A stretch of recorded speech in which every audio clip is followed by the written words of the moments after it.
Salut, dans cette vidéo, je te montre comment créer des graphiques avec Microsoft Excel.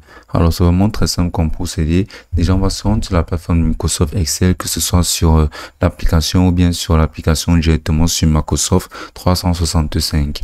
Maintenant, ici, on aura notre petite base de données ici qu'on va utiliser comme exemple pour pouvoir créer nos graphiques. Donc, ce qu'on va faire pour le coup sera de venir sélectionner absolument tous les éléments en partant d'ici à vente jusqu'à les noms de ces personnages ici. Donc, je vais mettre ça en français pour beaucoup plus de facilité. Donc, maintenant, on pourra voir la vente. Et maintenant, ce qu'on va faire, c'est de sélectionner tous ces trois carrés ici. Et maintenant, on va venir cliquer ici sur insertion. Maintenant, on va scroller, on va venir jusqu'à cette section-ci. On va venir cliquer sur cette petite flèche, insérer un graphique. Maintenant, on pourra voir là tout plein de graphiques qu'on pourra utiliser.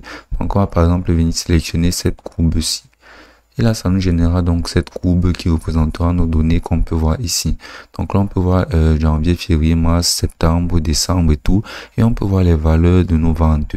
Maintenant, on va venir là sur le titre de graphique. On va venir tout simplement cliquer dessus. Et on va mettre ici là les ventes. Et là, on va maintenant venir cliquer sur OK. Et là, ça représentera basiquement nos ventes. Donc, on va défiler. On va venir poser ça maintenant correctement. Maintenant, si on veut ajuster ça pour que ça rentre parfaitement avec notre base de données, on va venir réduire un peu sa taille et le manœuvrer comme on peut le voir là, comme on le voudra, pour que ça rentre vraiment très bien. Et on pourra toujours le manœuvrer en venant le déporter sur les zones vides de notre tableau. Voilà. Maintenant, sauf qu'il manque ces éléments de données-ci. Donc, si on veut effectivement ajouter ces éléments de données, ce qu'on va faire, c'est de venir cliquer droit sur notre graphique. Et ici, on va maintenant venir cliquer sur sélectionner des données. Maintenant, ici, on va pouvoir voir cette section-ci. Donc, on va scroller. On va venir cliquer ici là sur ajouter un nouveau champ. Et maintenant, les valeurs de ce champ-là, on va venir sélectionner d'ici à ici. Voilà, les valeurs seront insérées. Donc, on va cliquer ici sur la flèche. Et là, ça prendra maintenant en compte les valeurs de ce champ-ci. Mais maintenant, on va donner un nom à cette donnée-là. Donc, on va venir cliquer ici là sur série 3. On va venir cliquer sur le crayon. Et on va lui donner le nom de la base de données qui est insérée, qui pour le coup est Jane, qui est le nom de la personne qui est concernée par ce graphique. Et là, on va maintenant venir cliquer sur la flèche. Et maintenant, ces données-ci représenteront les valeurs de la courbe de Jane. Donc maintenant, on pourra voir qu'on aura trois valeurs représentées ici, qui correspondront aux valeurs de ces trois personnes qui sont représentées dans notre base de données. Maintenant, on peut venir cliquer ici sur format. Voilà, on pourra avoir d'autres options, par exemple. Et maintenant, si on retourne sur données, dans le cas où maintenant on voudra ajouter une base de données, on va tout simplement venir cliquer ici sur sélectionner les données. Voilà. Maintenant, ici, on va scroller, on peut avoir nos bases de données ici. Donc, si on veut, par exemple, retirer la base de données de, par exemple, Lucie, on aura juste à venir cliquer sur l'icône de cette poubelle pour supprimer ce champ. Mais il faudra faire ceci uniquement si on n'a plus besoin de notre base de données. Maintenant, ce qu'on pourra se rendre compte, c'est que cette base de données est affectée par les modifications qui sont effectuées sur cette base de données. Donc, ce graphique-ci est affecté par les informations qu'il y a de renseigner ici.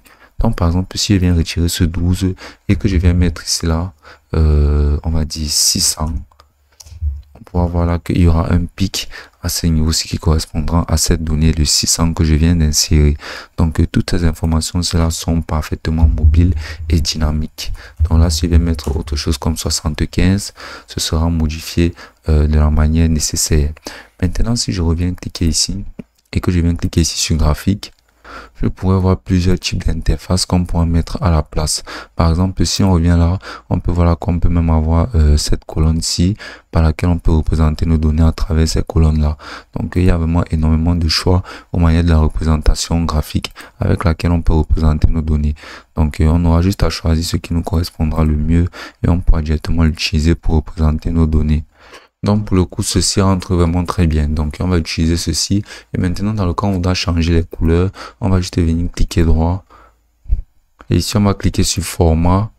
Et ici, là, on aura des options de remplissage telles que des coloriages, des contours et aussi les polices utilisées et aussi la taille de la police utilisée. On peut par exemple la mettre sur 18 et on peut la personnaliser comme on voudra.